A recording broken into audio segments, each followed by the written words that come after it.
Love this podcast? Support it and sponsor today. Simply head to ozcastnetwork.com for details. Wavelength, sparking the convos about Adelaide you should be having on Fresh 92.7. Welcome to Wavelength, sparking the convos about Adelaide you should be having.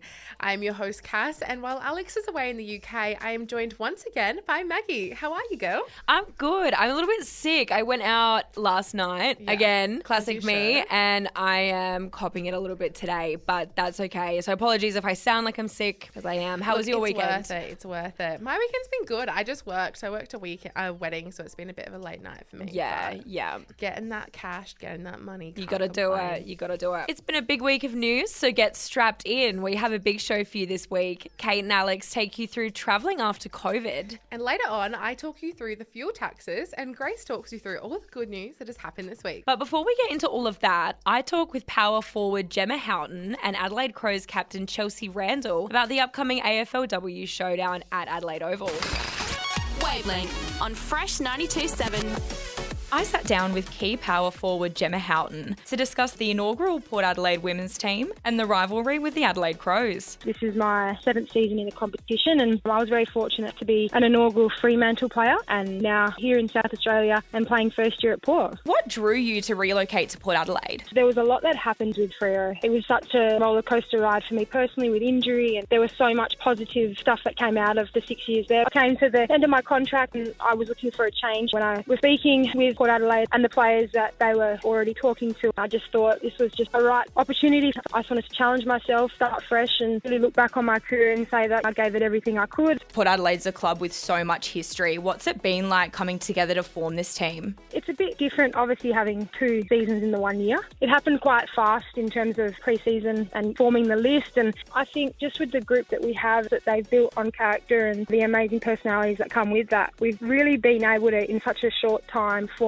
a really special bond. We're just building together and building on the field. How was it playing at Alberton in front of so many Port Adelaide diehards in round 2? Oh, that was incredible. The Port Adelaide fans are something different. They're so passionate. They're so loyal to their club. That was a really special moment running out at Alberton and doing the Never Tear Us Apart. You get goosebumps when you look back on that, because it's a tradition that they've done with the men, and now we get to do that. Looking up around Alberton Oval with all the scarves and singing that song felt really connected, and such an amazing part of history that will forever be with us. The Crows women's team have made history in so many ways. How confident is the team feeling going into the showdown? We don't underestimate them, but I think we can go on with confidence. We've been building the last 5 games, and we're going to bring a really hot contested game. Naturally, there is that rivalry, given that it's now 2 clubs in the one town, and it's the first ever showdown, which is going to be an amazing experience to showcase the amazing talent that there is here in South Australia, and hoping to be an amazing round at Adelaide Oval under lights, regardless of the result. The girls will be doing us proud. Then I caught up with Adelaide Crows captain Chelsea Randall. Thanks so much for your time today, Chelsea. Would you like to tell us a little bit about your AFLW career so far? It's been quite the journey over the past 7 seasons. We've been very fortunate at the Adelaide Crows to be a part of 3 premierships, and here we are about to do something really historic, which is the first ever showdown here in South Australia. We can't wait to showcase some of our talent and continue to inspire the next generation. Port Adelaide is a new team in the competition. Is there an inherent rivalry between the 2 playing groups, or do you feel like that hasn't quite sunk in yet? I think there's definitely a rivalry, that's for sure. We've been the only team in town for the last 6 years, and now we've got our next door neighbours in Port joining the competition, which is awesome. We welcome the challenge. The expansion clubs are unknown, and you never know what they're going to bring, and we've seen them do it exceptionally well. So we always treat our opposition with respect and go out there and try and play our Crows footy, and at the end of the day, both teams are trying to get the big win, so hopefully it's us, but you just don't know until that final siren goes. Throughout the development of the AFLW, we've seen a lot of different opinions surrounding women's sport. Can you speak to the significance of having 18 teams in the competition?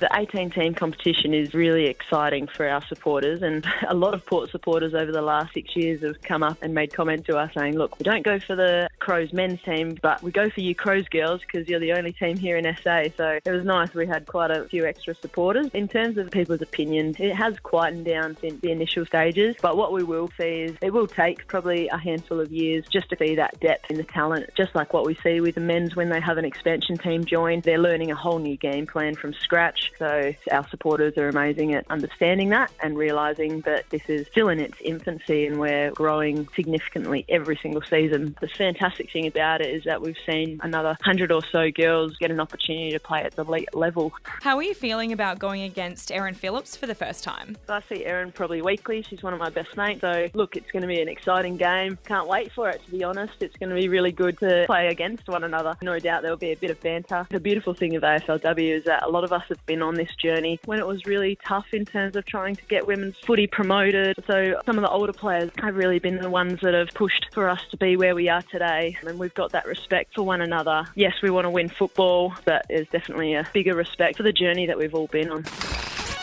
Wavelength, sparking the convos about Adelaide you should be having on Fresh 92.7. Amazing. Thank you for that, Maggie, Gemma and Chelsea. Don't go anywhere. Up next, we hear from Qantas Pilot Mark Hoffmeier. You're listening to Wavelength here on Fresh 92.7. Wavelength. Welcome back to Wavelength, sparking the convos about Adelaide you should be having. A lot has changed since COVID was first introduced to us, and a major adjustment was travel and the lack thereof for a year and a half. Kate spoke with the Qantas pilot Mark Hoffmeier to learn out more. Wavelength on Fresh 92.7. They say that any publicity is good publicity, but if I had $1 for every time Qantas was in the news, Fresh would have a private jet by now. As for the biggest Australian airline, consumers are not happy. There are calls for compensation about delayed and cancelled flights, some people waiting 3 months for the airline to return lost bags. And how about the huge backflip on canning veggie meals on flights? What is going on? Let's try and get to the bottom of this and to the front of the cockpit with Mark Hoffmeier. Mark, you're a Qantas pilot. Why are airlines struggling with on-time performance since COVID? There's a variety of challenges facing all airlines around the world post-COVID, despite the fact that on-time performance might be 50, 60, 70% at the moment, and I know that it is actually improving as we speak.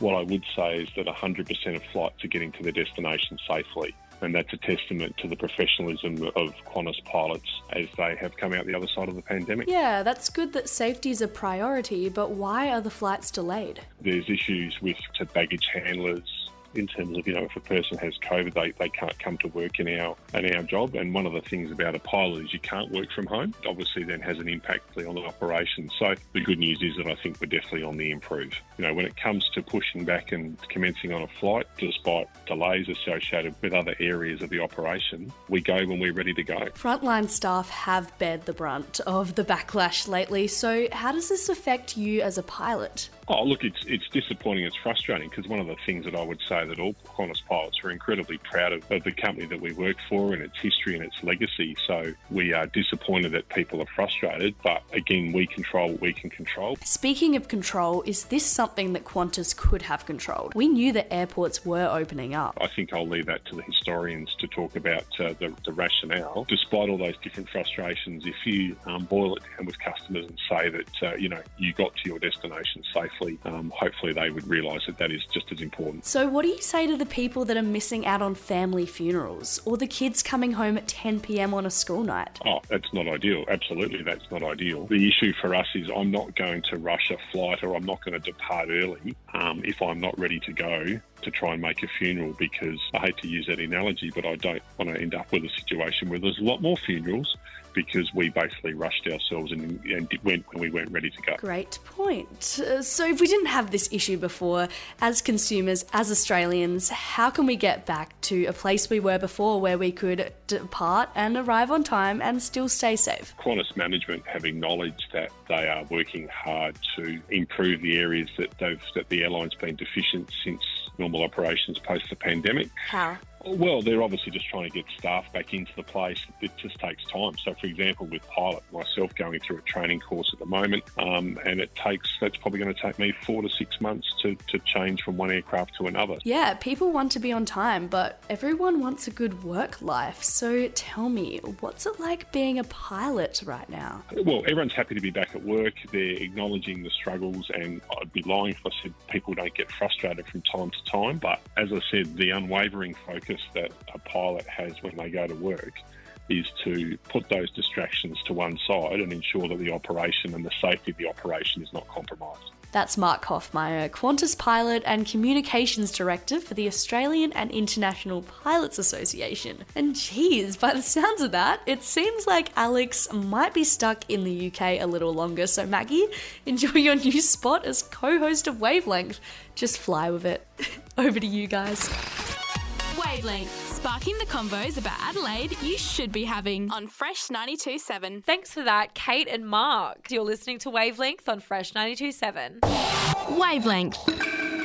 Welcome back to Wavelength, sparking the convos about Adelaide you should be having. Now, I know I'm not the only one to be feeling this, but I really miss Alex. Me too. I miss him so much. It just hasn't really been the same without him. I know. I've never thought that I would miss that man or his accent, but I come into the office and I'm like, where is that ginger? It's so quiet. I know. And I actually get some work done. It's crazy. But while Alex is away traveling through Europe, we reached out to him to get his experiences traveling after COVID. Wavelength on Fresh 92.7. It's crazy how much different a year can make. I flew back from the UK last year and it was insane the amount of COVID procedures. I flew to Greece for 2 days and had to do a COVID test in the airport before leaving the airport, so that within 48 hours of leaving, I had a negative test.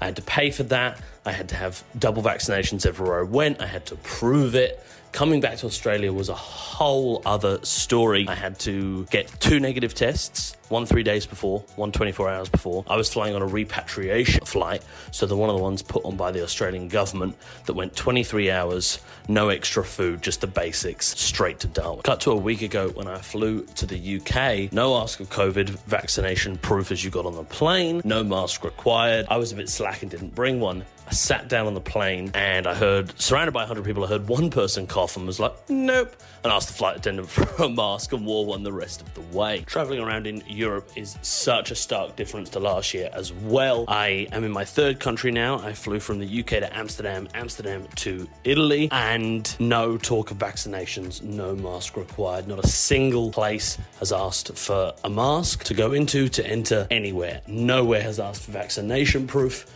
It's absolutely back to normal. It feels just as normal. The flights around Europe were cheap. I booked my flights to the UK in advance, so they were actually closer to, quite in advance, so they were actually closer to the normal price. So really, it doesn't feel any different to normal, doing normal tours, doing walking tours, going about, eating out. Nothing has changed to how it was. It feels very pre-COVID, for better or for worse. You don't even notice that many people wearing masks. There's the odd person here and there. Maybe if you're in a big public setting, if you're in a church surrounded by 100 people looking around, there might be a couple of people with masks, but it's definitely nowhere near what it was like only 1 year ago. Whether the lack of restrictions is a good thing or a bad thing, that'll depend on a personal opinion. I know some people will see it as a complacency by governments and corporations to prevent the spread of COVID, but other people will see it as a nice change back to normalcy. I can tell you the stress and anxiety that came with travelling last year has reduced a lot and dissolved, and that is one positive. It's nice to travel again. All of that stress has dissolved and it's pretty much back to normal, for better or for worse. Wavelength, sparking the convos about Adelaide you should be having on Fresh 92.7. It is good to hear his voice again, hey. Up next, Cass takes you through fuel taxes. Don't go anywhere, you're here on Fresh. Wavelength. Welcome back to Fresh. Cass is going to take you through fuel taxes on Wavelength Explains. Wavelength Explains on Fresh 92.7. You may have noticed your tank of fuel getting increasingly more expensive. But why is this? Well, initially it had a lot to do with the conflict in Ukraine, as Australia banned imports of Russian oil, gas, petroleum products and coal way back in March. This caused our fuel prices to rise to a whopping $2.2 a litre. The former Liberal government cut taxes on fuel to help reduce the overall cost and pledged that it would stay this way for 6 months. When the Labor government came in, they promised to continue the cut until September 29. And it was going really great. great, with most fuel prices being 50 cents under what it previously peaked at. But with September 29th being next Friday, people are getting concerned about the rising cost. Try not to worry, it won't change overnight, as Australia has enough petrol in its reserves to prevent an immediate price jump, but it will no doubt creep up, and experts state they expect a slowdown of spending from November this year from most households as fuel increases and the rising cost of living continues to affect Australia. So you might be thinking to yourself, why can't the government continue this tax cut? Well, they say they frankly can't afford it. And believe it or not, a lot of people agree that the tax cut should be stopped. A recent survey done by the Australian Automobile Association showed that 2/3 of the people that they surveyed would rather the tax cut money being spent on new road infrastructure. The Treasurer, Jim Charles, assures us that we shouldn't be confronted by a spike in petrol prices after the 22 cents a litre discount ends, and states that Australia has 700 million litres of low excise fuel in the system to help out Australians. But this is just a temporary fix, and sadly there isn't an easier one either. The cost of living increasing since COVID has impacted households across Australia. To try and fill up your tank as close to 29th as possible, and let us know your thoughts. Text in on 1300 737 374. Wavelength, sparking the convos about Adelaide you should be having on Fresh 92.7. Thanks for that, Cass. After the break, we have Grace spreading her positivity on Heaps Good News.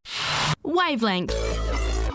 Welcome back to Wavelength, sparking the convos about Adelaide you should be having. Right now we have Grace taking you through all the Heaps Good News. I know there's gonna be Heaps Good News on Wavelength. Did you know it takes 43 muscles to frown, but only 17 to smile? Let us help you prevent some wrinkles with some heaps good news that will leave you with a smile. You may have heard that some companies around the world have been trialling a 4-day work week. This means employees receive the same amount of pay as a 5-day work week, while committing to a full business week of productivity in only 4 days. Results have come out showing that almost all companies participating in the UK have had productivity either stay the same or improve during the 4-day work week. A similar trial has started in Australia this month and will continue until January. If you're currently participating, please don't let me down. Vegetarians and veggie lovers rejoice. Qantas has reintroduced a vegetarian meal option for domestic flights. This comes after scrapping the option to simplify the service delivery for flight crews during the pandemic, so it was only a chicken pie for all. However, after customer backlash, veggie options are back. An Adelaide software developer has developed an app called See Me that assists those that are blind and low vision to catch public transport. The app alerts the driver of the bus to ensure the individual waiting at the stop is alerted once their bus has arrived. The user can then also select which stop they would like to get off at, again sharing the information with the driver to ensure they can be made aware once they are at their destination. And the Great Barrier Reef has recorded its highest hard coral coverage in almost 4 decades. This was discovered by the Australian Institute of Marine Science, with the greatest increases being recorded in the north and central regions of the reef. Wavelength, sparking the convos about Adelaide you should be having on Fresh 92.7. Thanks for that, Grace. You're listening to Wavelength. And that brings us to the end of the show tonight. Thank you so much for listening. Make sure you're subscribed to Wavelength Podcast on Apple Podcasts, Spotify, or anywhere else you get your podcasts. You can listen back to our old episodes right now, and tonight's episode will be up soon. Thanks for tuning in this week. We'll be back next week with another episode sparking the convos about Adelaide you should be having. We do have one last goodbye to an extremely valued and gorgeous soul who works at Wavelength. A lot of you may not know him, but he is the glue at Wavelength and keeps us all afloat from behind the scenes. Andrew has been my personal mentor and close friend since I started at Fresh, and words can't describe the talent and dedication this man has. Goodbye, Andrew. We love you. We will miss you, and good luck. You're listening to Fresh. Wavelength. Love this podcast? Support it and sponsor today. Simply head to AuscastNetwork.com for details.